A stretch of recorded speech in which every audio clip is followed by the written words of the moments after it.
secret State Department documents, including evidence of U.S. war crimes. Fact-finding reports you will not hear elsewhere. Democracy Now! Airs Monday through Friday, 8 a.m. on 91.3 FM, WBNY, Buffalo. Ready for radio that's challenging, innovative, and encouraging? Tune in, Living for the People. This is L. Nathan Hare. Join me right here, 91.3 FM, WBNY. Mondays, Wednesdays, and Fridays at 9 a.m. after Amy Goodman's Democracy Now!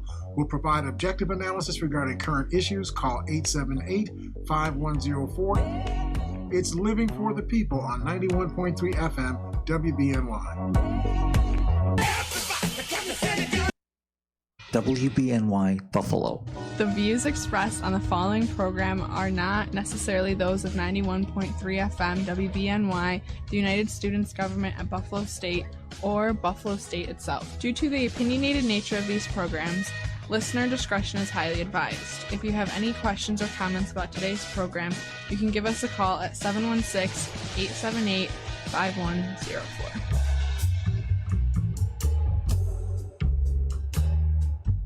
To join Mr. Hare on today's Living for the People, dial 878-5104. That's 716-878-5104. Or go to facebook.com/91.3 WBNY and comment there. That's facebook.com/91.3 WBNY. Courtesy. All right, welcome to Living for the People. This is L. Nathan here. Welcome to our broadcast, focused on providing you insight into events shaping our national and regional world and the facts behind those events and policies that are shaping our world for today and for tomorrow. Join us weekly on Mondays, Wednesdays, and Fridays from 9 a.m. to 10 a.m. following Amy Goodman's Democracy Now! Program. And of course, our program is live. So you can call and you can join our discussion. We really hope that you will. Our number here again is 716-878-5104. That's 716-878-5104. We're also here with Norm McCarthy, who is our in-studio audience of one. Welcome, Norm. There you go. Get that mic working now. Okay. And we're here with Willie H., who is our citizen of the 21st century, who understands all this live streaming and IT stuff, and he does the live streaming of this program. Welcome, Willie. Welcome, everybody, to Living for the People with L. Nathan here. Thank God I'm getting a new computer because this one is, we can't see it. We can see you, Mr. Hare. We can't see us today. Well, at least that's the important thing, right? Right, yeah, right. That's the important thing. So, call in, guys, 716-878-5104. That's 716-878-5104. So as you all know, there's a lot of stuff that's happening, you know, that this January 6th thing and all the stuff that led up to the January 6th insurrection, this thing is just taking on a life of its own. There's so many tentacles growing out of this thing. And it's really important that we understand, because the context in which we understand language is actually being shaped by the media reports and the back and forth, you know, deliberations around this evolution of events, this attempted coup in the United States of America. And I want to help us to understand that a little bit, if that's okay with you all, right? Because in my view, I don't want to blame the media or blame anybody per se. What I am saying is that the way that this thing has evolved, it's literally poisoning the environment in which we understand what's being said to us, because words' meanings are being changed. Yeah. So something that used to mean one thing now means something else.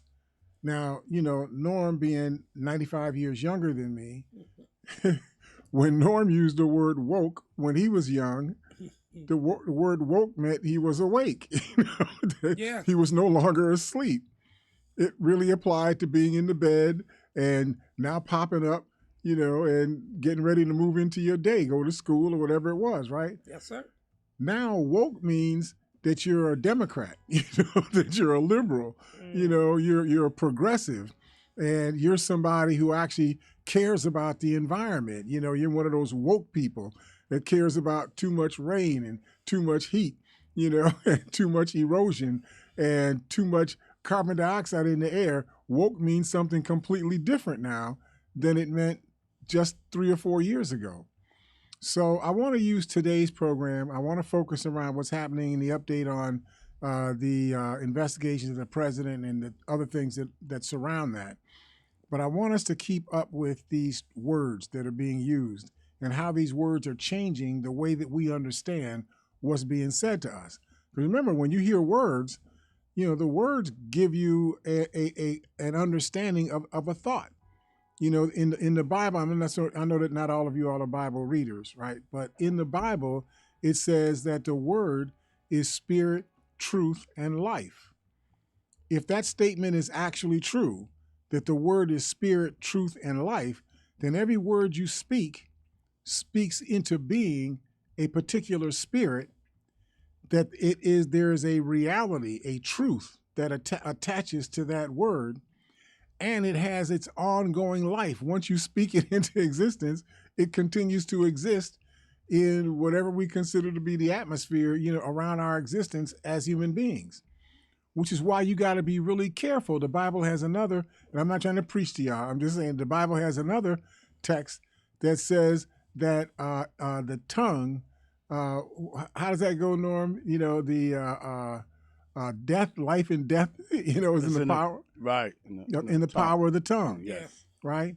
And so we need to be sharply clear about, how the physics, the psychological, the metaphysical, and the physical spirit of things, how those things are affected by our words, so that we don't allow ourselves to be contaminated by misunderstandings of what words actually mean and what the words are actually speaking into us. Yeah. I'm hoping I'm making a little bit of sense in saying this, right?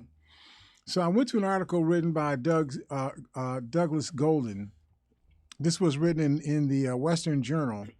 And what they were talking about was a really slight issue, but it's something that's important. The article is titled, "Jack Smith Given Deadline to Hand Over Materials as Congressional Probe is Launched." And so I'm trying to understand what's the connection between the materials that Jack Smith is asking for and the congressional probe. The way that the article reads, it sounds like those are talking about the same thing, right? That we're talking about Jack Smith given a deadline to hand over materials as congressional probe is launched. So the materials must have to do with the congressional probe. But that's not true. The congressional probe is the probe that the Republican-run House Judiciary Committee is running, where they're so-called investigating the investigators, or the weaponizing of government against the interests of conservatives and Republicans. That's what the congressional probe is about. But the testimony that Jack Smith is being asked to give materials over is testimony about how Jack Smith's office has tried to essentially coerce what's his name, Nauta, the valet for Donald Trump, trying to converse or coerce him into cooperating with them. Just write that word cooperation down for just a second. We're gonna come back to that word in just a minute. I know you're about to get there. I just want to ask real quick. It shouldn't be no coercion at all, because this is in the valet's best interest to be truthful and speak. What you just said is coercion. I mean, because you're trying to tell the valet what the valet should do. You don't get to tell the valet what the valet should do. You could say to the valet, if this statement is true, then you should do some things that look like that truth. Yes. If these things are not true, you should do something else. Cooperation means something completely different.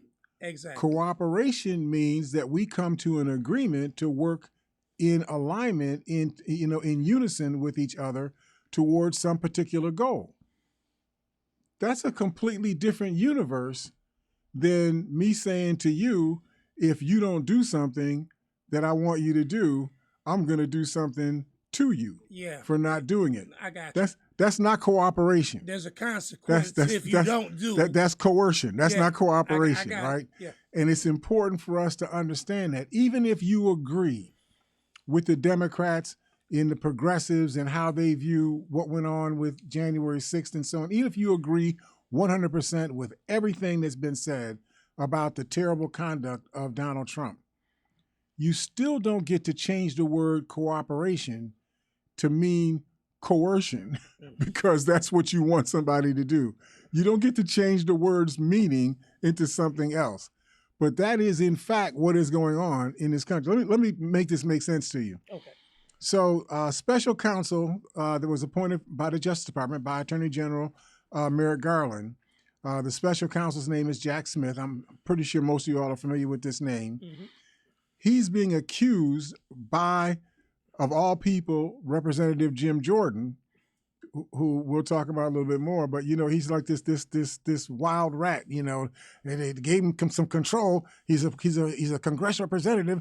They're in the majority now. I can do whatever I want. So I'll just change words to mean what I want them to mean. I'll just change the law to be what I want the law to be. I'll just use the power of the government to do what I want. You know, I mean, he's just a rabid force. You know, and so on, right? So, Special Counsel Jack Smith is being accused by Jim Jordan of using underhanded pressure tactics in pursuit of former President Donald Trump. That's the allegation that's being made by one of the lawyers of the valet, Nauta. So his name is Walter Nauta. Wow. And so Jordan is the chair of the House Judiciary Committee, and he says he wants answers. Now, I just want you to just take that for just a second. We're talking about Walt Nauta, who was being charged with obstructing the investigation into what happened with these documents that were being held at Mar-a-Lago that belonged to the National Archives and Records Administration. That's the issue that we're talking about. Right. What happened to these classified documents? Nauta apparently is being accused by the Justice Department of they're formally accusing him now of actually taking the boxes, because these materials were taken to Mar-a-Lago. They were stored in boxes. The boxes were put into a bathroom or, you know, a closet or someplace. They had some storeroom. They put these boxes, and they had a video camera that's looking at those boxes. So there's an actual videotape Right. that tells you moment to moment what went on with these boxes. So at some point, Walt Nauta and one of his homeboys, Navarez, took some of the boxes, about 30 of the, or 45 of the boxes, took them away, and then only brought back, out of the 40-something boxes, they only brought back like 15 boxes, not the whole 45, right? You were about to say something? It's just Nauta knows that he's on tape. Maybe he doesn't. Maybe he doesn't. You know, because sometimes when you look at Nauta's head, you don't see a head. You see a seat. So it may be that we don't understand what we're looking at. I'm trying to really get an understanding. But that was the issue, though, is Jack Smith's office is saying the boxes were here. We have video that shows the boxes were there. We have video that shows that now the boxes weren't there. Then we have another set of video following that shows that some of the boxes showed up again. How did the boxes get moved when you were charged with the responsibility of ensuring that these boxes did not move, that they stayed in this space until we got this stuff worked out, you know, with the Justice Department? So that's the issue that's at hand. That's what Jack Smith was investigating. How does Jim Jordan get into this in terms of his congressional probe of the weaponization of government? How does Jordan get in here? So the accusations of impropriety stem from a meeting that took place between, I did tell you that, right? That Jim Jordan, who leads the Judiciary Committee, demanded evidence relating to assertions by one of Jack Smith's senior prosecutors, alleging that he improperly pressured Stanley Woodward, a lawyer defending Walt Nauta. So the accusations of impropriety stem from a meeting Now, the way that he says this is a meeting between Jay Bratt and Woodward. Jay Bratt is a prosecutor in the Justice Department. Okay, this gives you the impression that Jordan called for, or not Jordan, that the attorney Jay Bratt called for a meeting between Bratt and an attorney for Walt Nauta. His name is Woodward. Called for a meeting with Woodward to discuss what Bratt felt was something that was not correct about Nauta's testimony that could jeopardize Nauta in terms of him being charged with perjury and so on. That's the implication, right? It turns out that this was not just a meeting with Bratt and Woodward. This was a meeting between Bratt and some of the other prosecutors and Woodward and some of the other lawyers that were revolving around, Nauta. The other thing that you need to understand is that Woodward is the attorney for Walt Nauta, but his salary or his fees rather are being paid for by either a Trump PAC or a Trump organization, something that's owned by Donald Trump. Okay. So who do you think Woodward is being loyal to? Is he loyal to Walt Nauta, or is he loyal to the person who signs the check that's going in his wallet? He is. I'm just wondering, because I I know sometimes you all think I'm a little bit off centered, a little crazy. I need some logic adjustments, right? But work with me. I understand that he is loyal to the person that's paying him the check. The law says that he must be loyal to the interest of his client and no one else. Okay. That's what the law says. The law says that if you sign on as the attorney of record for somebody, by definition, you cannot represent any other interest involving that client other than that client's interest, period. Okay. You can't represent the client's sister. You can't represent the client's mother. You can't represent the client's baby in his womb. You can't represent anything other than that client. That's what the law says. And it makes sense. That makes sense, too. Well, that makes sense, but is that what's being done? Is Woodward really representing, Walt Nauta, or is he representing the interest of Donald Trump? Well, you know that it's the interest of Donald Trump, without a doubt. But at the same time, in his representation, as I tried to go to earlier, the man is on. He's on. How can you even, when it's so blatant and it's seen that he's on tape moving the boxes? I mean, what is there? Well, no, because see, you remember the lady Rosemary, whatever her name was, in the Nixon situation? She was the secretary for Nixon. Okay. And 18 seconds disappeared on the tape. Uh-oh. Oh no. Uh-oh. So you don't know that there's a video of Walt Nauta moving the boxes. Hey, you don't know that. You Mr. just Hare? know that when you look at the video, at 4:00 on this day, there were 45 boxes. When you came back and looked at the video, another time, 10 minutes later, there was only 15 boxes. Then you came back at it, another time point, and there was 30 boxes. And so that something happened with these boxes. Sir. Yes, sir. But you don't actually have a video that has Walt in the video, like Marco Rubio when he was trying to get the water and whatnot. Oh, wow. You don't have that kind of video. So we wouldn't have that. A lot of cutting, editing going on. That's now, Hey, of course. Will, isn't that your specialty Yes, right there? yes. Right. Now, of course, the video must exist. Oh yeah. Because evidence in United States law is almost like the laws of physics. Anything that exists cannot become non-existent. It can change its form, it can change its character, but it cannot actually cease to exist. Anything that exists continues to exist in some form, somehow, somewhere, right? And so we know if we apply that to these videos, these videos are someplace. We don't necessarily know where they are, but the video we know used to exist and now it doesn't exist, right? So that's the deal.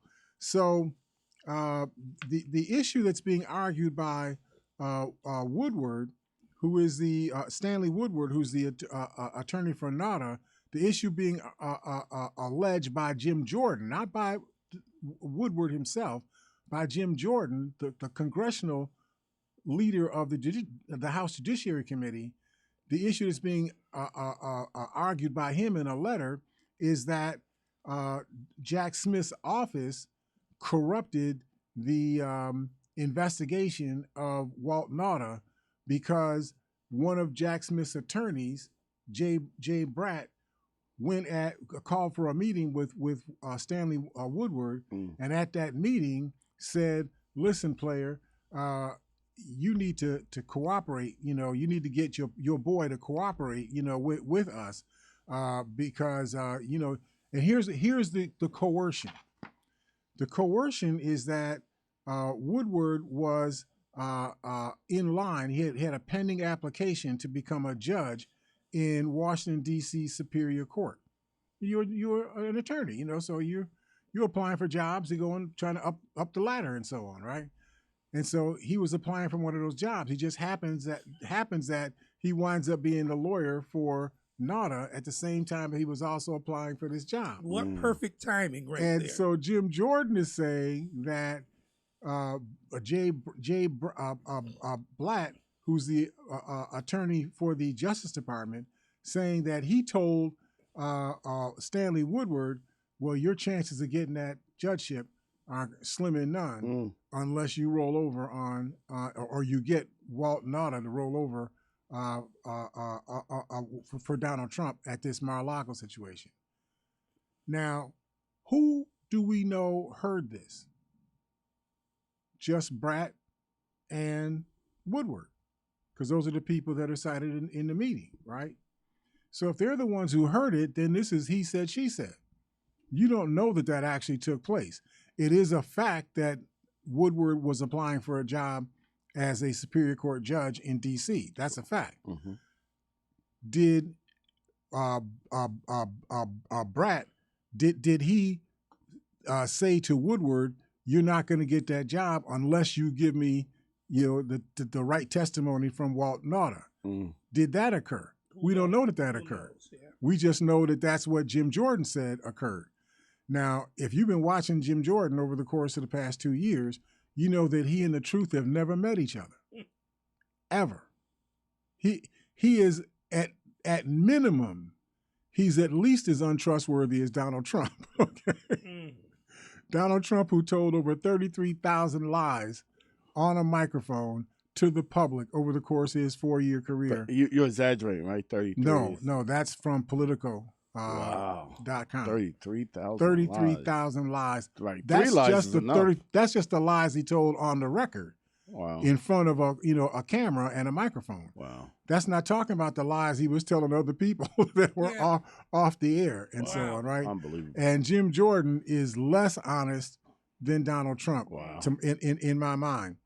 And so Woodward, the claim is that Stanley Woodward broke off communication with Bratt and said that there'd be no further discussions with Nauta, or unless Nauta was charged, or that Nauta was given an immunity deal.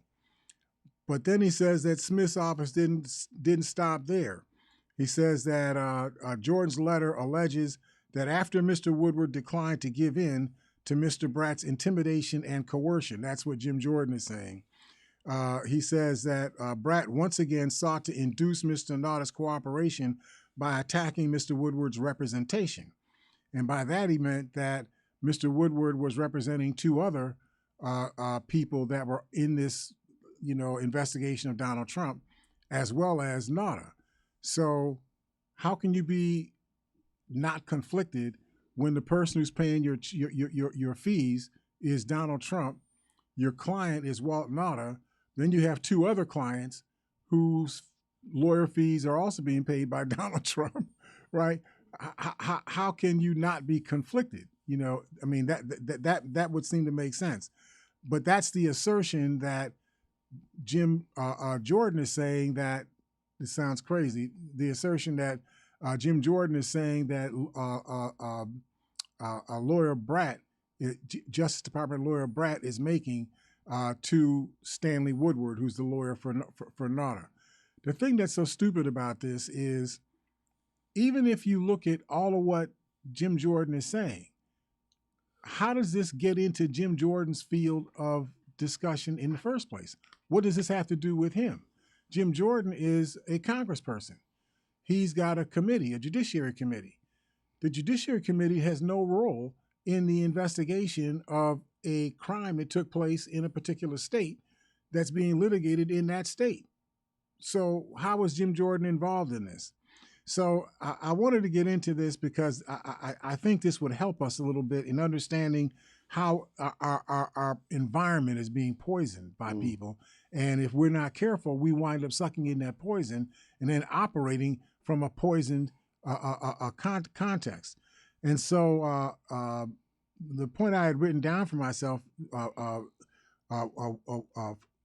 was it... what was it? The assertion that Jim Jordan is making.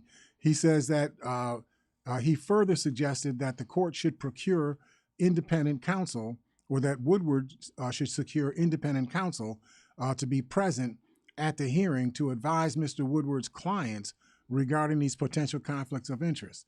So if you as Bratt, tell Nauta, or tell Woodward that you feel there's a conflict of interest here because you're getting your money from somebody who's not your client, and you're getting money for two other people who are your clients, who are being paid by the same person who's paying your fees for representing Walt Nauta, this seems conflicted, to me.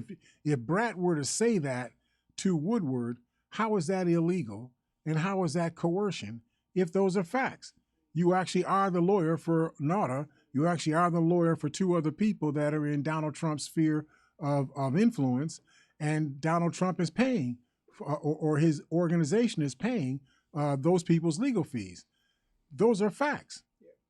How is stating facts coercion? Now, if those facts would make you feel like, well, yeah, maybe I'm in a little vice here, that's on you. You chose these attorneys. You could change. We have an example of another person who was conflicted, and he listened to a lawyer who said maybe you should get a lawyer who's not conflicted. When he did, he went to the federal court system.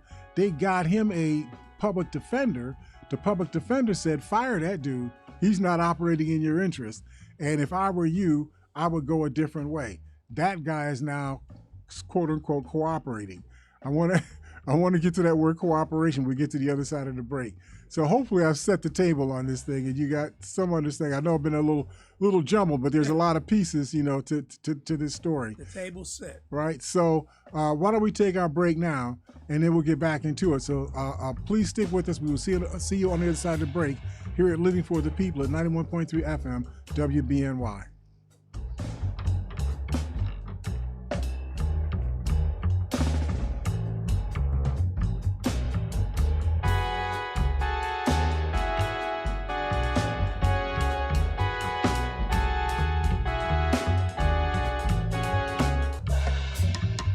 One day, I'll teach chemistry to kids. I'm going to be an architect. My dream is to be a chef. This is a world of possibilities. A world in which people who put their minds to something can really make a difference. My goal is to help the environment. Someday I'll find a cure for cancer. At the U.S. Department of Education's Office of Federal Student Aid, we believe that aspiring minds can achieve anything. So we dedicate ourselves to making sure everyone has an opportunity to go to college. Each year, we provide more than $150 billion in grants, loans, and work-study funds, making higher education possible for anyone at any stage of life. I can go back to college. I can change careers. I can make a difference. Federal Student Aid, proud sponsor of the American Mind. Learn more about money for college at studentaid.gov.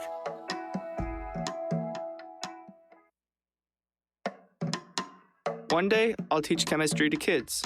I'm going to be an architect. My dream is to be a chef.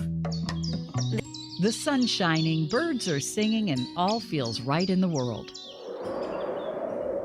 Until the season changes and suddenly everything seems darker, less lively, and you lose your motivation to get out of bed.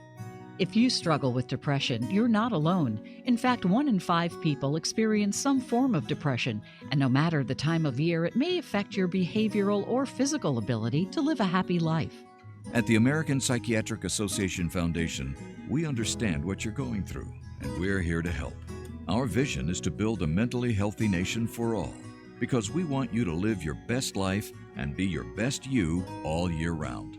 We work every day to eliminate stigma, combat mental illness and substance use disorders, and advance mental wellness. If you or someone you love needs help, you are not alone. Please visit mentallyhealthynation.org to learn more.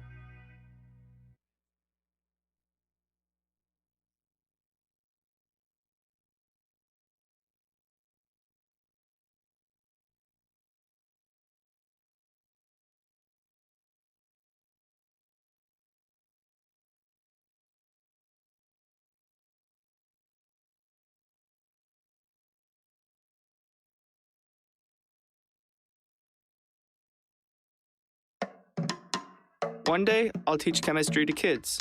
I'm going to be an architect. My dream is to be a chef. This is a world of possibilities. A world in which people who put their minds to something can really make a difference. My goal is to help the environment. Someday I'll find a cure for cancer. At the U.S. Department of Education's Office of Federal Student Aid, we believe that aspiring minds can achieve anything. So we dedicate ourselves to making sure everyone has an opportunity to go to college. Each year, we provide more than $150 billion in grants, loans, and work-study funds, making higher education possible for anyone at any stage of life. I can go back to college. I can change careers. I can make a difference. Federal Student Aid, proud sponsor of the American Mind. Learn more about money for college at studentaid.gov.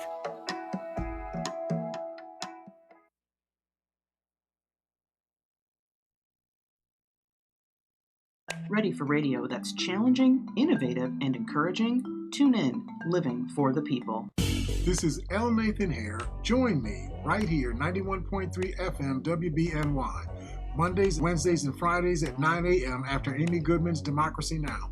We'll provide objective analysis regarding current issues. Call 878-5104. It's Living for the People on 91.3 FM WBNY. All right, welcome back to Living for the People. This is L. Nathan here, your host.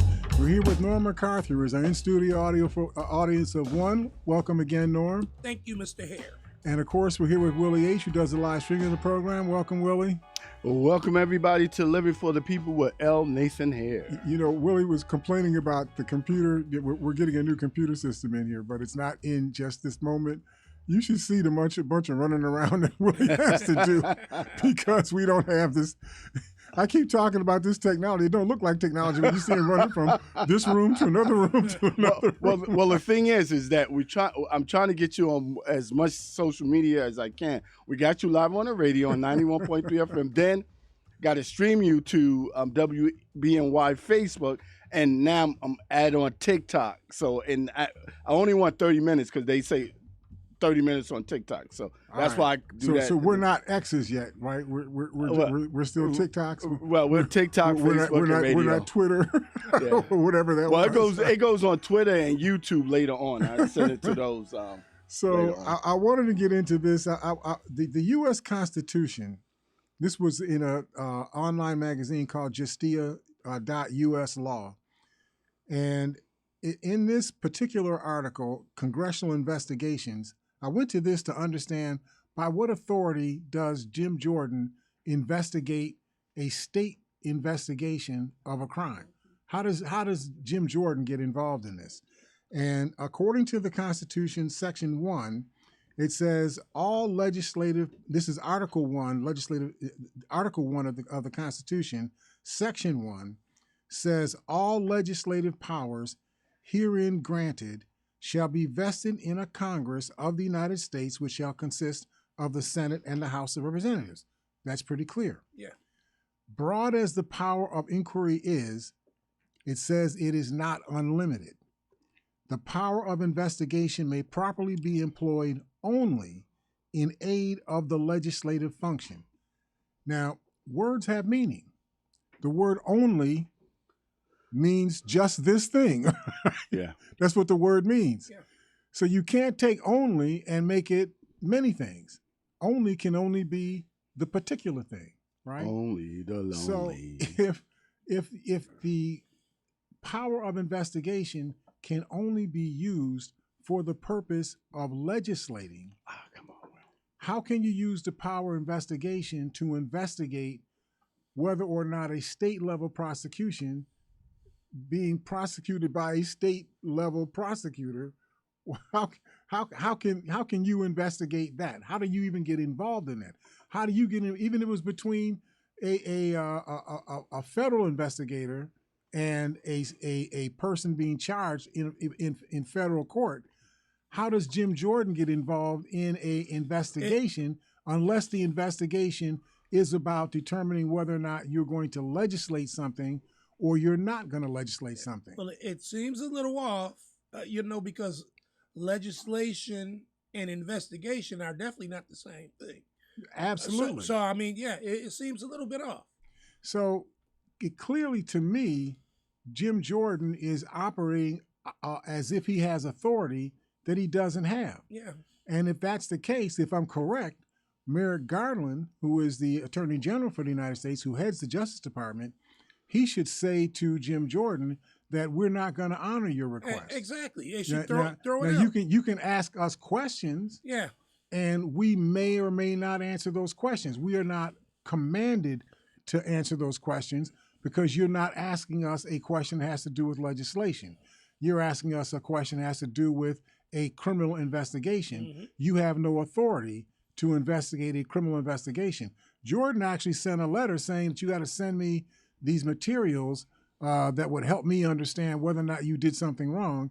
You have to send me these materials by September 21st of this year. If I were Merrick Garland, I would just not respond to that at all. I would just tell him I'm not responding to that. You do whatever next steps you want to do, but I'm not responding to that because that's not within your authority. If I were him, I would actually sue in federal court. I, as the Attorney General, would sue Jim Jordan in federal court and establish a judicial record that Jim Jordan does not have any authority to investigate a criminal investigation. That's right. He can only ask questions about it, but he can't command anything because it's outside of his authority. He's meddling in something that he don't have nothing to do with. Right word. Yeah. Write that down, Willie. Meddling. M-E-D. 2 D's. D. Yeah, 2 D's. E-L-I-N-G? That's right. That's right. Yeah, the 2 D's. 2 right? D's. I got the 2 D's. And a large G on the end. Meddling. Meddling. Just getting on my nerves, right? So it says that neither House of Congress possesses a general power of making inquiry into the private affairs of the citizen. The power actually possessed is limited to inquiries related to matters of which the particular house has jurisdiction. It is not within, if the inquiry, it is not within the jurisdiction of either house of Congress, excuse me, not within the authority of either house of Congress if the inquiry relates to a matter wherein the relief or redress could be had only by judicial proceeding. If you are being charged by a crime, that crime is going to be litigated in a court with either a jury or a panel of judges. That's how crimes get litigated. So the redress of whatever it is that you're litigating is going to take place in a courtroom in front of a judge. It's not going to take place in the halls of Congress. Right. It's not going to take place in the Senate. It's not going to take place in the House of Representatives. So what he's saying here is that it is not within the range of this power, but must be left to the courts. The power to investigate must be left to the courts because the courts have that power. I think you got a call hanging on there. Don't go away, caller. We're going to be there in just a second. We're still doing the counting by hand mode of elections, right? And so the power of inquiry has been employed by Congress throughout our history over the whole range of the national interests concerning which Congress might legislate. It has similarly been utilized in determining what to appropriate from the national purse. So the Congress can investigate for the purpose of legislating or choosing not to legislate something, and the Congress can investigate for the purpose of funding or not funding something. That's it. Congress does not have universal powers to do anything on earth it wants to do. Right. Just because the Republicans have gotten a majority in the House of Representatives does not give them the authority to do things that the Constitution does not allow them to do. Right. That needs to be said. It's not being said in the media, but that needs to be said. We have a caller hanging on? Yes, we do. Yep, let me get that call real quick. Hi, caller, are you there? Yes, I am. Hello, how are you doing How are today? you? Not bad, not bad. I don't know if you discussed it earlier or before, but I just wanted to comment on the letter that Letitia James sent to Jim Jordan. Oh, yeah. Telling him that, look, you don't even understand RICO law, and you need to get the book because what you're doing, you don't even understand. Now, come on now. She said the book was going to cost $249. Right. I thought that was really cold. But you're absolutely right. Put him in his place and tell him, look, you don't even understand what's going on here, so you need to brush up on law and maybe talk to a actual lawyer who knows what's going on, because he just, just one of the dumbest people around. Wow. But Jordan tries to act like he's dumb. He's not as dumb as he acts like he is. What he is convinced that if he just behaves completely recklessly, that we'll just give in and we'll start, letting slide stuff, that he does. That's what Donald Trump did. Right. Donald Trump is a congenital liar. When he was in the womb, he had lied 13,000 times when he was in the womb. Now I know you exaggerate. Yes, he did. He was lying to his mother in the womb. Okay. Now I know right? it's exaggeration. He probably was lying about his sex. I'm sorry, that's another issue altogether. Wow. Right. But the point is that if you just go off the hook and just do all wild things all the time, people start trying to find something that's less wild and they give in to that thing, right? Wow. And that's what Jordan is doing. He knows that what he's doing is wrong. He knows that it's completely unconstitutional what his behavior has been. But he does it just completely maliciously and rabidly, because he knows that if he does that, people will try to find something to settle on that's not as wild as all of the stuff that he's saying. And then they'll use that to become the precedent for future things that they do. That's what's really going on. They're just creating a new record, a new set of precedents. Hey, good morning, Levi. You know, this is my big brother, right? He's got the little guy at the house. It's all right for you to have your kids there, but I appreciate your question, man. Thank you. Thank you. All right. Talk to you soon. All right, bro. You see, that was clear. That's exactly what we're talking about, right? Letitia, and of course, notice how many in the media are talking about Letitia James, and they're using words that are not exactly the words, but they imply she's one of those angry black women. She's just, you can't control her. That's why you can't give her power and whatnot, because she'll just use that power, that angry black woman. They're throwing those, and that's the Fannie Willis stuff, right? They're throwing these words out that have these racial context to them, and they're appealing to something other than what actually is the truth. What I'm trying to help us to understand is that there are true things in the world. The Constitution is a written document. You can go to the Constitution and see what it says and what it doesn't say. The Constitution does not empower Jim Jordan as a representative in Congress heading some congressional committee to investigate crimes in a criminal court. When something is before a criminal court, the Constitution says that the remedy is the decision that's made in that court. The remedy is not, you as Congress. Now, if you look at what's going on and say, we need a new law to cover something like this, then you should then convene a committee in your House, of the representatives of the House of the Senate and study up on what the law ought to be, then make a proposal for that law, let it go through the congressional process, get voted on the floor of the House, sent to the Senate, get voted on the floor of the Senate, and send it to the president. And that's what you do. That's the process.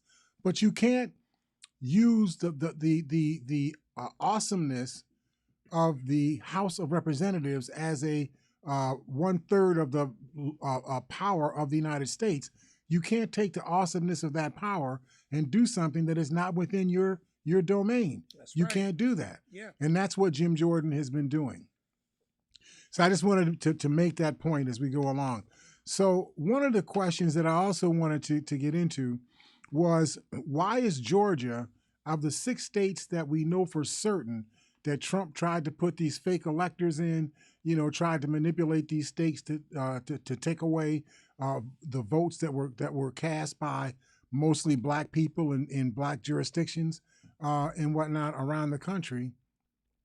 Why is Georgia the only state that is prosecuting this? If this was done clearly on the record, all of the evidence that they've shown shows that not only was it done in all of these places, the same people were doing it. They were going from one state to another, mounting these campaigns to undermine the November 3rd, 2020 election. So why is Georgia the only state that's acting on this? I went to an article written by Jacob Samsian. He was writing for Business Insider, and he talks about how these people were booked into the Fulton County Jail. I didn't really realize this. It's actually the law in Fulton County in Georgia that if you are booked, they fingerprint you and they take a mugshot, and that's not optional. Mr. Hare, I don't want to get off the subject, but can you please name the 7 fake elector states? 6 of them, okay? I mean, I know Georgia's one. Right. So you got Georgia, Pennsylvania, Wisconsin, Arizona, New Mexico, and Michigan. So those are the 6 states. Now, we know that there was misconduct in Arizona. We know that in Georgia, they actually convinced Republican people in the election machinery in certain counties in Georgia. I think it was Coffee County in Georgia. They convinced them to actually give up some of the voting machines. They actually gave voting machines to some place called Cyber Ninja and allowed them to download all of the information that was on. So the actual votes cast by individual people were downloaded from the voting machine onto the records of whoever this Cyber Ninja organization is, and they dry run some software on those machines and so on, to the extent that you can no longer use those voting machines. Those voting machines had to be destroyed. I mean, this is misconduct on a scale that is just, you can't believe that this kind of misconduct could occur in the United States, but it did. So the insider was trying to understand. That's what this author of this article, Jacob Samsian, is trying to understand, is why is it that only Georgia was the state in which the misconduct, the actual attempt to overturn the election results, why is that only being done in Georgia? So he says Trump also declared victory in Michigan and Wisconsin, Pennsylvania, the states that we just talked about. So why Georgia?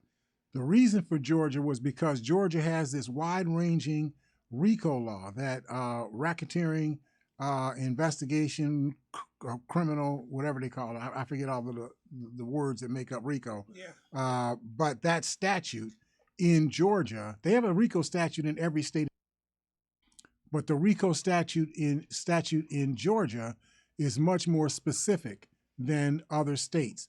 So it's a much more wide-ranging kind of a thing, very specific categories of things that you can be charged with under the RICO statute.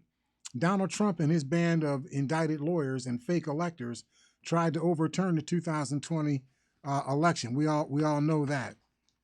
But only Georgia brought criminal charges. Right. In the words of David Graham in the Atlantic magazine, he said Willis's indictment gives a fuller picture of Trump's attack on American democracy than any other indictment so far. In other words, when you read the indictment is a public document.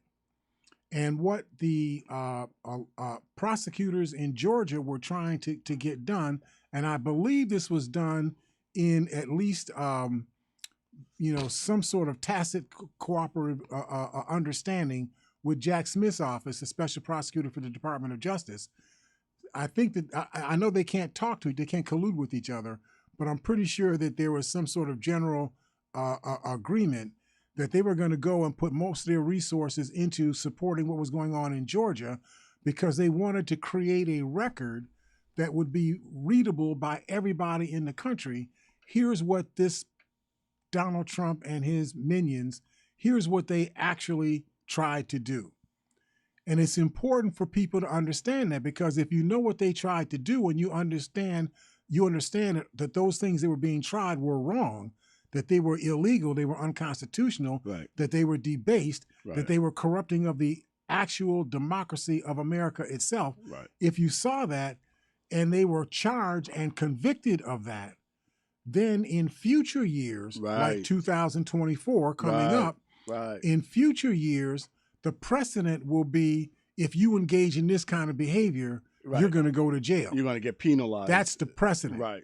If you don't convict these people for this, Right. the precedent is again. you can engage in this kind of behavior and nothing will happen to you. Absolutely. Right? So that's the reason, and that's why they chose the Georgia statute, because the Georgia statute was so specific. It actually lays out like 30 or 40 different categories of crimes that if you get accused and convicted of these things, you get convicted under the RICO statute, not just the criminal statute for that particular thing. So it's not just you stole, the dozen eggs.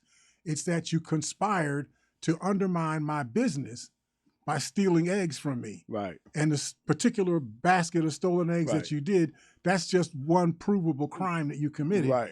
In furtherance of a conspiracy to commit this larger crime. Right. And Mr. Hare, it's important that the Americans know this, because then they can stop it. If they know this and they understand this, then they could go forward and look at whoever, it could be Trump or anybody else. Like, no, we're not going there. You're not doing that again. Well, also, let me just say, from what I see, it seems that the charging them this way with the RICO is going to keep groupings of people from conspiring together and going all around and making this happen. So this is very important. Right. And let me just put in here, because you guys are born again optimists.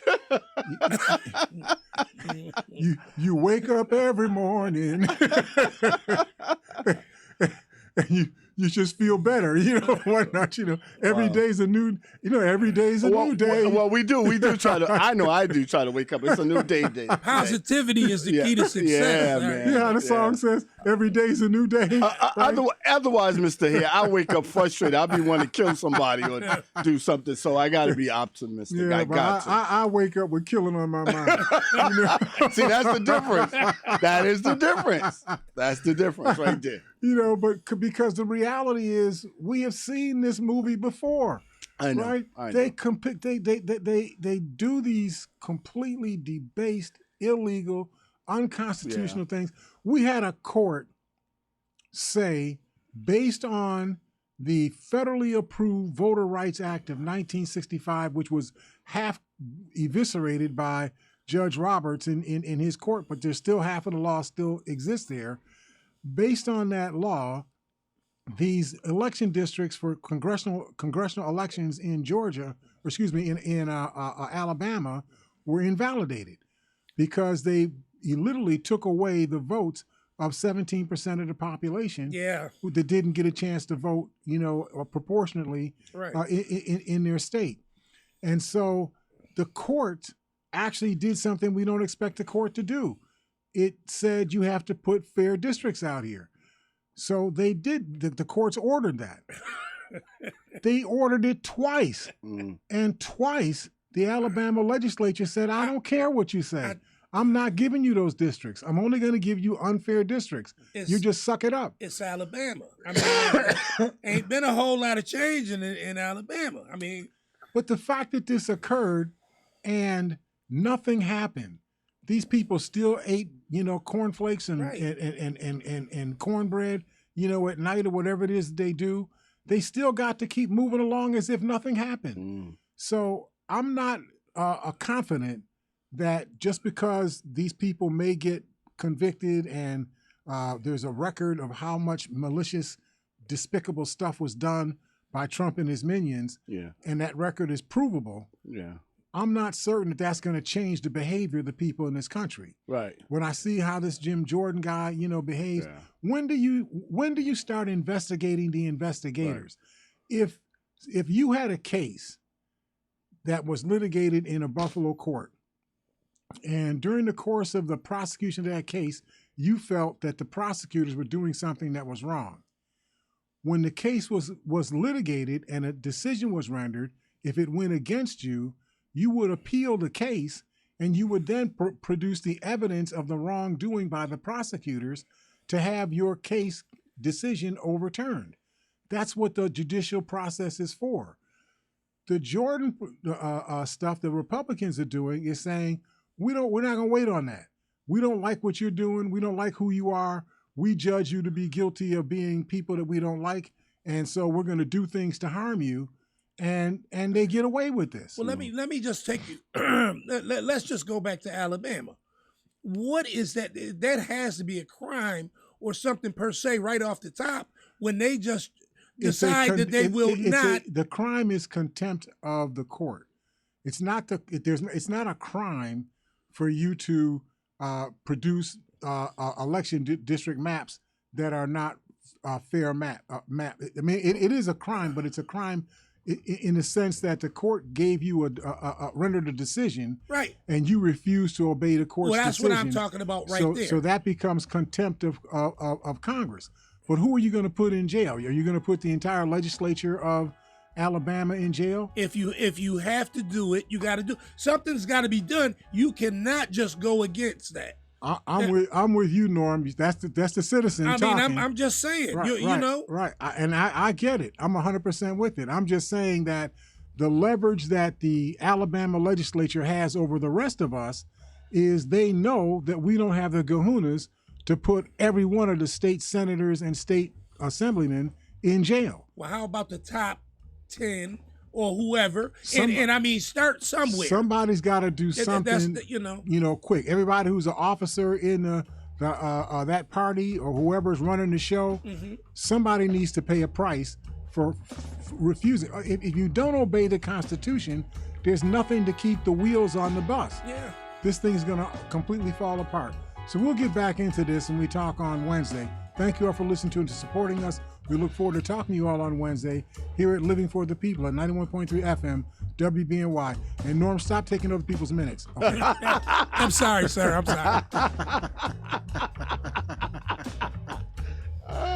You guys are great.